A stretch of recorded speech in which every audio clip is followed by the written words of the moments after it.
जय माता लक्ष्मी। दोस्तों, सनातन स्तुति सुनीता में आपका स्वागत है। दोस्तों, जैसा कि आप जानते हैं कि दीपावली का त्यौहार बहुत ही बड़ा और प्रमुख त्यौहार होता है। दिवाली का नाम मन में आते ही माता लक्ष्मी की भी छवि सी ऊपर जाती है हमारे मन में। ऐसा लगता है जैसे कि दीपों की लड़ियों के बीच साक्षात माता लक्ष्मी हमारे घर में ही हैं। और लक्ष्मी पूजन के लिए दिवाली का दिन सर्वश्रेष्ठ माना गया है। दिवाली हर वर्ष कार्तिक मास के कृष्ण पक्ष की अमावस्या तिथि को मनाई जाती है। ये तो आप सभी को पता होगा, लेकिन कुछ विशेष नियम के साथ अगर मनाई जाए, जो कि हिंदू पंचांग के अनुसार है। प्रत्येक वर्ष कार्तिक मास के कृष्ण पक्ष की प्रदोष व्यापिनी अमावस्या तिथि पर ही दीपावली का त्योहार मनाया जाता है। ये बात आपको मालूम होनी चाहिए। बड़े उमंग के साथ, बड़े हर्ष उल्लास के साथ, उत्साह के साथ हम दीपावली का पर्व मनाते हैं। प्रत्येक घर में प्रत्येक सनातनी धर्मी इस त्योहार को मनाता है। दीपावली का दिन हमारे लिए सिर्फ एक त्योहार ही नहीं, बल्कि 5 दिनों का पंच पर्व जो होता है, बहुत ही हमारे जीवन में एक महत्वपूर्ण जगह रखता है। दीपावली का पंच पर्व ऐसा कहा जाता है कि इन दिनों में माता लक्ष्मी की जो हम आराधना करते हैं, उससे वर्ष पर्याप्त माँ लक्ष्मी की कृपा हम पर बनी रहती है। तो इन 5 दिनों में भगवान गणपति, माता लक्ष्मी, भगवान कुबेर, इनकी आराधना की जाती है। आज की वीडियो में आप जानेंगे कि साल 2024 में दीपावली का त्योहार कब है, कब मनाई जाएगी, दिवाली धनतेरस कब है, भाई दूज किस दिन मनाया जाएगा, गोवर्धन पूजा कब करेंगे। मतलब जो पंच पर्व होते हैं दीपावली में, वे पंच पर्व कब से प्रारंभ होकर कब समाप्त होंगे। दीपावली के दिन माता लक्ष्मी की पूजा करने का शुभ मुहूर्त क्या है, निश्चित कालीन पूजा का शुभ मुहूर्त क्या है, प्रदोष कालीन पूजा का शुभ मुहूर्त क्या है, और वृषभ काल कब से कब तक रहेगा। दिवाली की पूजा में किन सामग्रियों की आपको आवश्यकता पड़ने वाली है, दीपावली से पहले आपको किन बातों का ध्यान रखना होता है, कौन से कार्य करने होते हैं जो आपको दीपावली से पहले ही संपन्न कर लेने होते हैं, ताकि माता लक्ष्मी का प्रवेश आपके घर द्वार स्वतः ही हो जाए। आज की वीडियो आपके लिए बेहद ज़रूरी रहेगी और उपयोगी भी होगी, ऐसा मेरा मानना है। पूरा ज़रूर देख लीजिएगा। वीडियो अच्छी लगने पर लाइक भी कीजिएगा और शेयर करना बिल्कुल ना भूलिएगा। उम्मीद करती हूँ कि आप वीडियो के अंत तक भी बने रहेंगे। दोस्तों, दीपावली पर हम माता लक्ष्मी की आराधना करते हैं और उनसे प्रार्थना करते हैं कि हमारे घर में उनका स्थायी वास बना रहे। इसलिए दीपावली से पहले कुछ बातों का हम ध्यान रखते हैं, जैसे कि अपने घर की अच्छे तरीके से साफ सफाई करते हैं। साफ सफाई तो वैसे दीपावली पे सब लोग करते हैं, आपको विशेष क्या करना होता है ये जानें।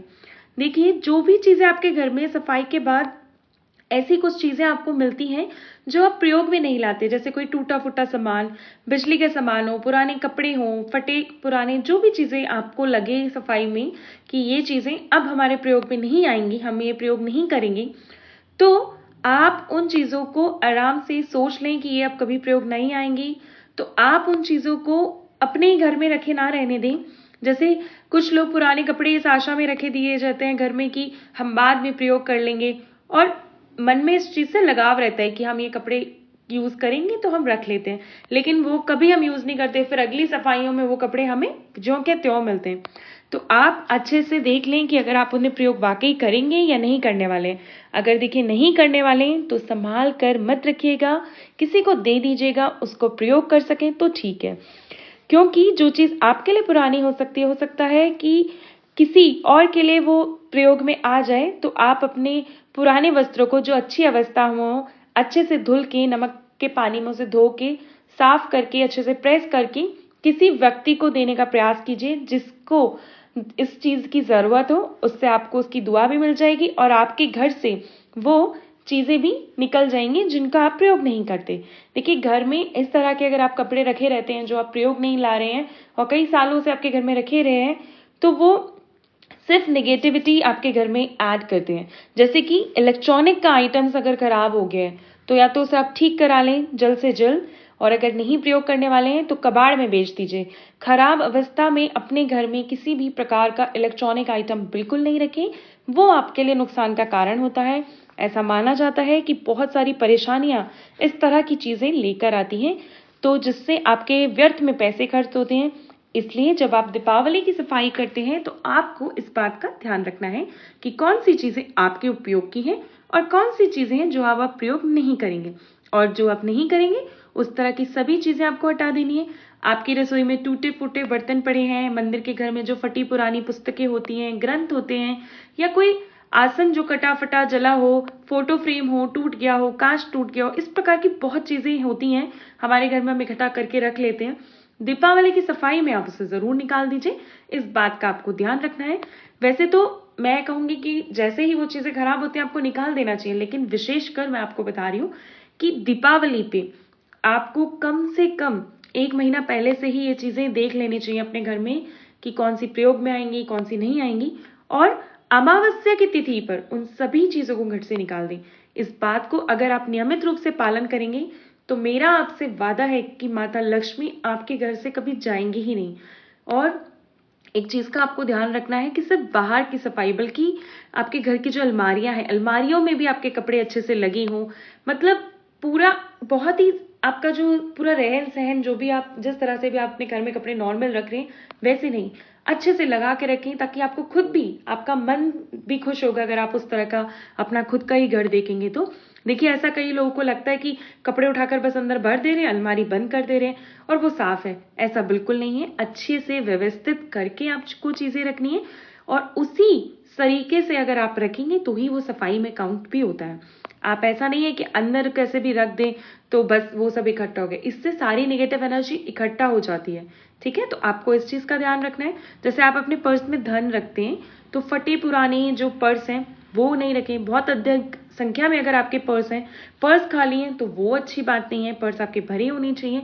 ठीक है, तो कुछ ना कुछ पैसे रखिए, लाइक 5 रुपए रख दीजिए, और अगर 10 रुपए रख दीजिए। अगर कुछ नहीं रख सकते तो गोमती चक्र या कौड़ियां रख दीजिए। परंतु अगर आपके पर्स फट गए हैं, या फिर कुछ ऐसे पर्स है जिनका प्रयोग तो अब आप बिल्कुल ही नहीं करने वाले, नहीं करना चाहते हैं, कंडीशन ठीक नहीं है, तो कोई पर्स, आप वो सब जो पर्स है वो घर से निकाल दें। एक चीज का ध्यान रखें, अगर आप कोई अपना पुराना पर्स किसी को दे रहे हैं तो अपना पर्स कभी भी किसी को खाली ना दें, चाहे आप 1 रुपए का सिक्का ही डाल कर दें तो आप उसे खाली ना दें। इस ऐसा करने से आपकी खुद की बरकत होती है। और बिना पैसे का पर्स किसी को भी ना दें, चाहे 1 रुपए डालें, 10 रुपए डालें, वो आपकी इच्छा है, लेकिन खाली ना दें, कुछ डालकर ही अपना पर्स देना चाहिए। इससे आपके घर की बरकत बनी रहती है। मुफ्त में पर्स देने से, खाली पर्स देने से बरकत चली जाती है, इस बात का आपको ध्यान रखना है। फटा पुराना पर्स है तो आप बिल्कुल ही हटा दीजिए, किसी को भी अपना फटा पुराना पर्स भी मत दीजिए, वो आप डस्टबिन में भी डाल सकते हैं। जी बिल्कुल, मैं आप सही कह रहे हैं, सही सुन रहे हैं कि डस्टबिन में डाल सकते हैं अगर आपको लग रहा है ये बिल्कुल यूज में नहीं आएगा, पर किसी को फटा पुराना पर्स ना दें अगर आप उसका प्रयोग नहीं करें तो। और अगर कोई ऐसा पर्स है जो प्रयोग में किसी और के आ सकता है पर आपका मन उससे भर गया है, तो आप किसी को भी दे सकते हैं पैसे डाल के। ठीक है, अब धनतेरस से पहले आपके घर की जो सफाई है वो पूरी हो जानी चाहिए। ऐसा नहीं होना चाहिए कि दीपावली के दिन तक आप सारी चीजें इधर उधर साफ सफाई करें, ऐसा ना करें। धनतेरस के दिन तक, जब माता लक्ष्मी के आगमन का दिन है, तो आपके घर में सब चीजें तौर तरीके से लग जानी चाहिए, साफ हो जानी चाहिए। इसलिए ये वीडियो मैं थोड़ा समय से पहले डाल रही हूँ ताकि आप वीडियो को सुन के इन बातों का पालन कर सकें। जब सफाई करें तो इन बातों को जरूर ध्यान रखें। घर की सफाई आप किचन से प्रारंभ कर सकते हैं, फिर मंदिर कर सकते हैं, फिर अपने कमरे कर सकते हैं, उसके बाद आपको छत की सफाई जरूर करनी है। ऐसा अक्सर देखा है कि घर के तो बहुत अच्छी लोग सफाई कर लेते हैं, अच्छे से सब तह लगा लेते हैं, सब कुछ कर लेते हैं, परंतु सारा कचरा वो छत पर डाल देते हैं। तो देखिए, ऐसा नहीं करना होता है। जो भी सामान निकलता है आप उसे अगर छत पे डाल देते हैं तो वो डस्टबिन की तरह हो जाती है आपकी छत। ऐसा नहीं करते। घर की छत एकदम साफ सुथरी होनी चाहिए, बिल्कुल साफ होना चाहिए। और घर की छत का साफ होना सिर्फ दीपावली के दिन ही नहीं, हमेशा ही होना चाहिए। घर की छत सदैव साफ होनी चाहिए।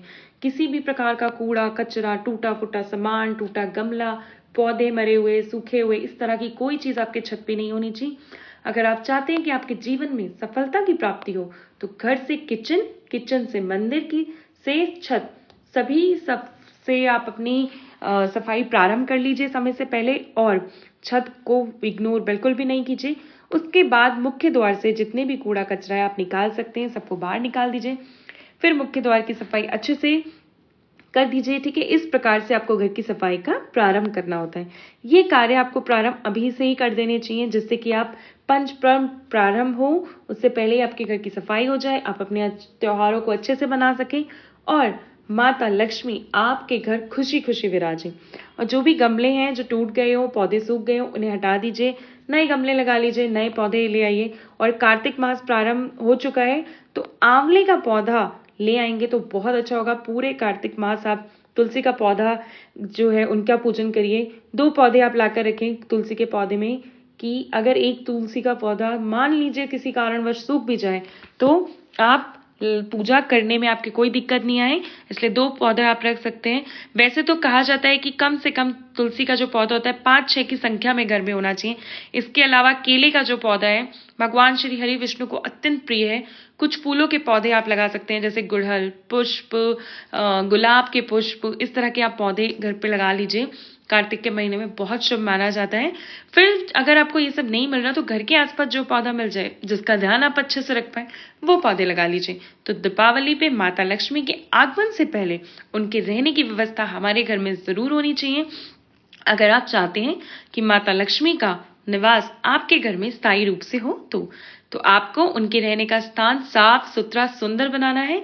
ठीक है, तो ये थी सफाइयां कैसे करनी है। अब दीपावली कब मनाई जा रही है, पूजा का शुभ मुहूर्त क्या है, अमावस्या तिथि कब प्रारंभ हो रही है, कब समाप्त हो रही है, इसकी जानकारी मैं आपको देती हूँ।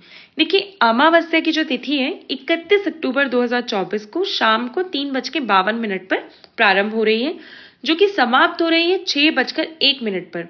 तो सूर्योदय कालीन तिथि के अनुसार अगर आप देखेंगे तो 1 नवंबर 2024 को शुक्रवार के दिन कार्तिक मास की अमावस्या मनाई जाएगी। लेकिन दीपावली की हम पूजा करते हैं तो अमावस्या तिथि प्रदोष व्यापी मुहूर्त में की जाती है। ठीक है, तो उस दिन ही दीपावली मनाते हैं। तो ऐसा शास्त्रों में कहा गया है कि प्रदोष काल का जो समय होता है सूर्य अस्त होने से पहले जो 1 घंटा पहले होता है, 1.5 घंटे बाद का जो समय होता है, वो समय जो कुल 2.5 घंटे का पूरा होता है उसे प्रदोष काल कहा जाता है। लेकिन अगर आप तिथि देखते हैं तो 1 नवंबर को शाम को 6 पर ही अमावस्या तिथि समाप्त हो रही है, इसलिए हमें ऐसे में प्रदोष काल का समय बहुत ही कम प्राप्त हो रहा है। अमावस्या तिथि जब निषिद्ध काल के मुहूर्त में होती है तभी माता लक्ष्मी का मुहूर्त जो होता है पूजा का होता है, वही महत्व बताया गया है शास्त्रों में। ऐसे में अमावस्या तिथि 1 नवंबर को है, जो आपको उसमें निश्चित काल का शुभ मुहूर्त प्राप्त नहीं हो रहा। दीपावली की रात्रि में माता लक्ष्मी, भगवान गणेश और धनपति कुबेर जी की पूजा की जाती है अमावस्या की रात्रि में, आपको पता होगा। और ये स्थिर लगन में की जाती है, निश्चित काल में की जाती है। दिवाली की पूजा वृष लगन में, सिंह लगन में और कुंभ लगन में, ऐसा उत्तम बताया गया है। और इसमें से सिंह स्थिर लगन होती है, तो जो कि रात्रि 12 बजे के बाद ही मिलते हैं। तो 31 अक्टूबर को जो अमावस्या तिथि आपको प्राप्त हो रही है उसमें निषिद्ध काल का शुभ मुहूर्त भी प्राप्त हो रहा है। माता लक्ष्मी की विशेष रूप से आराधना कर सकते हैं। इसीलिए आप सभी के लिए 31 अक्टूबर 2024 को दिवाली मनाना श्रेष्ठ रहेगा। अब जानते हैं कि दीपावली की पूजा का शुभ मुहूर्त क्या है। देखिए, दीपावली का जो शुभ मुहूर्त प्राप्त हो रहा है 31 अक्टूबर 2024 को 11:40 से देर रात्रि 12:03 तक निश्चित काल की पूजा का शुभ मुहूर्त है। और 31 अक्टूबर को जो प्रदोष कालीन पूजा का शुभ मुहूर्त प्राप्त हो रहा है वो प्राप्त हो रहे शाम को 6:02 से रात्रि 8:32 तक। साल 2024 में धनतेरस अर्थात धनवंतरी जयंती 29 अक्टूबर 2024 को है, दिन मंगलवार का। नरक चतुर्दशी छोटी दीपावली 30 अक्टूबर को है, बुधवार के दिन। और दीपावली यानी कि लक्ष्मी पूजा 31 अक्टूबर को है। गोवर्धन अन्नकूट की पूजा 2 नवंबर को की जाएगी और शनिवार के दिन भाई दूज का पर्व मनाया जाएगा 3 नवंबर को रविवार के दिन। इस प्रकार से ये जो पंच पर्व हैं, 5 दिन की लक्ष्मी पूजा है, धनतेरस से लेकर भाई दूज तक, जो कि 29 अक्टूबर से प्रारंभ होंगे, 3 नवंबर को समाप्त होंगे भाई दूज के साथ। दोस्तों, मैं फिर से आपको बता दूं कि हमें दीपावली 31 अक्टूबर को मनाना सर्वश्रेष्ठ रहेगा। ठीक है, और 3 अक्टूबर को हम भाई दूज करेंगे। तो अगर आपको ये वीडियो उपयोगी लगी हो, वीडियो पसंद आई हो तो लाइक जरूर कीजिएगा। अगर आप मेरे चैनल पर पहली बार आए तो बेल आइकन को ज़रूर प्रेस कर लीजिएगा। मुझे उम्मीद है मेरी ये वाली वीडियो और आने वाली सभी वीडियो आपके लिए उपयोगी रहेंगी और आपको वीडियो सही समय पर प्राप्त होंगी। इसी आशा के साथ कि आप सब लोग पर माता लक्ष्मी की कृपा बनी रहेगी, मैं ये वीडियो समाप्त करती हूँ। जय श्री गणेशाय नमः।